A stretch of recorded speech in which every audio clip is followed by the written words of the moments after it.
नमस्कार दोस्तों, आज आपके सामने लाए हैं एक ऐसे इंसान जो न सिर्फ हमारे बिहार की बल्कि पूरे देश का नाम इन्होंने रोशन किया है। राजकृष्ण झा जो ऑल इंडिया रैंक में यूपीएससी में 8 स्थान इन्होंने प्राप्त किया है। यूपीएससी एक ऐसे एग्ज़ाम जहां सिर्फ खेल नहीं खतरनाक खेल होता है।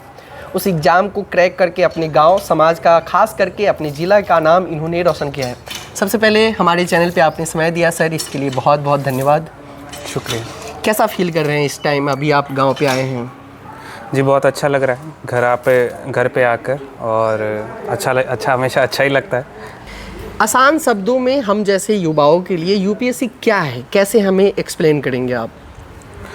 जी यूपीएससी एक कॉन्स्टिट्यूशनल बॉडी है और यूपीएससी कई सारी एग्ज़ाम्स कंडक्ट करवाती है, जिसमें से सिविल सर्विस एग्ज़ामिनेशन एक एग्ज़ाम है जिसके थ्रू मल्टीपल गवर्नमेंट पोस्ट्स हैं, जैसे कि Indian administrative service, Indian foreign service, Indian revenue service, Indian railway management service, ऐसे कई सारे सर्विसेज हैं जिसके लिए यूपीएससी एग्ज़ाम कंडक्ट करवाती है।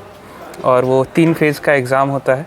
पहले होता है प्रीलिम्स बोलते हैं जिसको, उसके बाद मेंस एग्ज़ाम होता है, और जो एग्ज़ाम का आखिरी पड़ाव है वो पर्सनालिटी टेस्ट होता है। और इन सब के बाद यूपीएससी फाइनल लिस्ट रिकमेंड करती है और फॉर रिक्रूटमेंट। तो ये यूपीएससी का यूपीएससी एग्ज़ाम जब आप देने जा रहे थे, तैयारी कर रहे हैं, तो यूपीएससी में कौन सा ऐसा सब्जेक्ट है जो सबसे टफ लगा, उसको देख के मन करता था कि नहीं अभी पढ़ाई बंद कर देते हैं, ऐसा कोई सब्जेक्ट था? जी ऐसा कोई सब्जेक्ट तो नहीं था मेरे केस में, लेकिन कुछ सब्जेक्ट्स ज़रूर थोड़े से डिफ़िकल्ट लगते थे, बट एज सच ऐसा कोई सब्जेक्ट मेरे उसमें नहीं था। इंडियन पॉलिटी एक बुक है जो फर्स्ट टाइम आपने पढ़ा होगा यूपीएससी तैयारी के दौरान, तो क्या लगा था, क्या समझे थे उस बुक को पहली बार पढ़कर आप? जी मुझे पर्सनली बहुत ही अच्छा लगा था। एम लक्ष्मीकांत का बुक है, और वो पढ़ने के बाद जो हमारे कॉन्स्टिट्यूशन में लिखा हुआ है, कॉन्स्टिट्यूशनल वैल्यूज़ जो है, जो आए दिन हम लोग सब लोग चर्चा करते हैं, उसको बुक में और थ्योरी में इन डेप्थ जाने से मुझे पर्सनली बहुत ही अच्छा लगा था वो बुक पढ़ने से। जब कोई सपना देखते हैं, सपना जब हम बुनते हैं तो कहा जाता है कि रात की नींद उड़ जाती है, तो आपके सपने में कभी आर्टिकल 370 के ख्याल आए, या फिर इससे रिलेटेड, संविधान से रिलेटेड, नहीं मुझे यूपीएससी क्रैक करना है, कोई चीज़ों को समझने की क्यूरी जो होती है वो आप में जगता रहा और नींद को समाप्त करती रही? सही बताऊं तो ऐसा कुछ था नहीं। पेपर में जब पेपर के टाइम पे या फिर जब भी ये प्रिपरेशन था, इंटेंशन ये था कि नींद पूरी होनी चाहिए।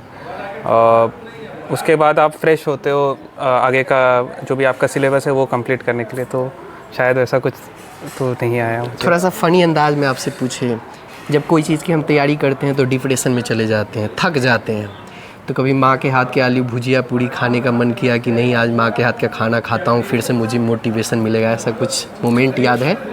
जी बिल्कुल। जब 4th अटेम्प्ट था मेरा और 2 नंबर से मेरा मेंस क्लियर नहीं हुआ था, लेकिन केस ये था कि मैं यहाँ था नहीं, तो माँ के हाथ का खाना मुझे नहीं मिल पाया। लेकिन माँ पापा से कॉल करके, और मेरे जो जिया जी है, मेरे बड़े भाई है, दीदी हैं, उनसे कॉल करने के बाद थोड़ा सा मैं अपने आप को उस फेज से बाहर निकाल पाया, और उसके बाद ही वही मोटिवेशन से मैं 5th अटेम्प्ट दे पाया। तो वो तो ज़रूर था कि आपने 5वीं बार में इसको क्लियर किया है। सच बताइएगा, कभी ऐसा महसूस हुआ कि नहीं ये सब छोड़ के मैं अब कोचिंग खोल लेता हूँ, ड्राइवर बन जाता हूँ, या फिर जिस जगह पे मैं काम कर रहा हूँ उसी में कंटिन्यू करूँगा, ऐसा कभी हुआ आपके साथ? क्योंकि मैं ऑलरेडी जॉब में था, तो ऐसा था कि ठीक है, एक शायद किसी पॉइंट पे बैक ऑफ द माइंड में ऐसा लगा होगा, बट ऐसा कभी ये नहीं लगा कि छोड़ ही दूँ। मुझे ये था कि 5th अटेम्प्ट अच्छे से दूँ और मन लगा के दूँ, बस।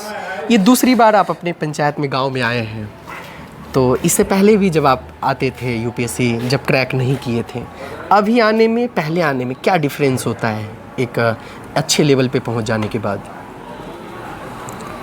पर्सनली मुझे लगता है कि कोई डिफरेंस नहीं होना चाहिए, और बात यह है कि ये पेपर दिया है और क्लियर हुआ, बट पर्सनली मुझे कोई डिफरेंस एज सच नहीं लग रहा है। हर बार आता हूँ और हर बार मेरे जो रिलेटिव्स हैं गांव में, या फिर जो गांव के लोग हैं, हर बार से मुझे पॉजिटिवली ही वो करते हैं, और इस बार भी मुझे वही लगा। यूपीएससी एग्ज़ाम क्रैक से पहले जब हम लोग तो यूट्यूब पे ही देखते हैं और कई सारे हमने इंटरव्यू देखे हैं, बहुत बहुत संस्था है जो इंटरव्यू को चलाती है, जो आप भी दिए होंगे, पर्सनल इंटरव्यू होता है, उसमें अजीब व गरीब सवाल होते हैं, जो उम्मीद नहीं होता वो भी पूछे जाते हैं। एक टेस्ट होता है बेसिकली। उसमें कोई ऐसा सवाल था जो आपको बहुत टफ लगा हो या फिर उम्मीद नहीं था कि ये एक सवाल भी आ सकता है? वैसा कुछ तो अभी मुझे याद नहीं है पर्सनली। और सही बताऊं तो जो भी मॉक्स थे या फिर ये इंटरव्यूज़ में जो भी थे, इट वाज मोर और लेस जो मेरा डैफ होते हैं उसके आसपास ही था। तो ऐसा अनएक्सपेक्टेड मुझे नहीं कोई क्वेश्चन दिखा। आप 8 रैंक लाए हैं, आपके मनपसंद ज़िला मिल सकता है, आप चाहेंगे कि सीतामढ़ी ज़िला में हम आए?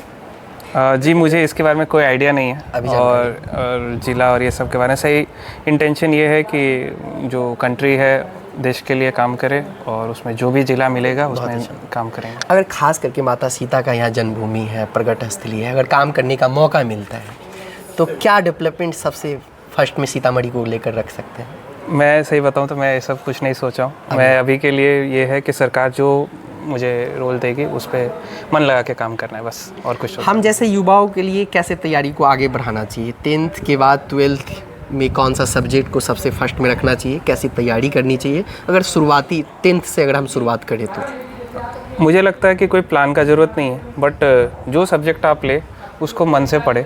जो सब्जेक्ट आप 12th में ले रहे हो, मैथ्स हो या फिज़िक्स हो या फिर कोई भी ह्यूमैनिटी सब्जेक्ट हो, उसको मन से पढ़ेंगे तो मुझे लगता है पर्सनली कि आगे के उसमें यूपीएससी एग्जामिनेशन में अगर आपने डेप्थ अचीव किया है तो सर्टेनली हेल्पफुल रहेगा। अच्छा, बहुत सारे युवा हैं आज के समय में गलत ट्रैक पे चले जाते हैं, होता है इस उम्र में, कहा भी जाता है एक पढ़ाई के अलावा भी कुछ अलग दुनिया में घुस जाते हैं। उस समय उनको समझ में नहीं आता, जब एक एज होता है तब समझ में आता है। उस चीज़ को कैसे रोका जा सकता है? पेरेंट्स रोक सकते हैं, खुद बच्चे सोचे तो रुक सकता है, कैसे होगा?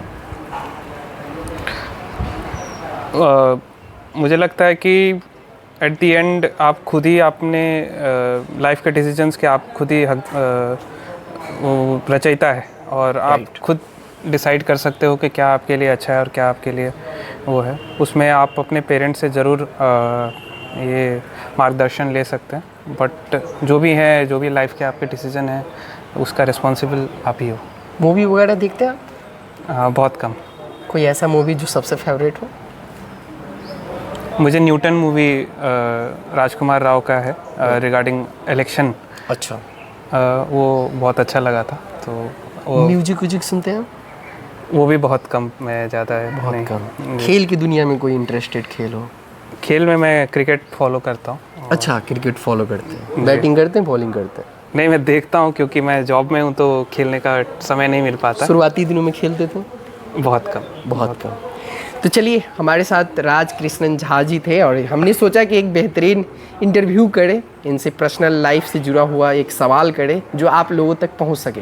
तो आप लोगों को ये वीडियो कैसा लगा आप कमेंट सेक्शन में कमेंट करके ज़रूर बताइएगा।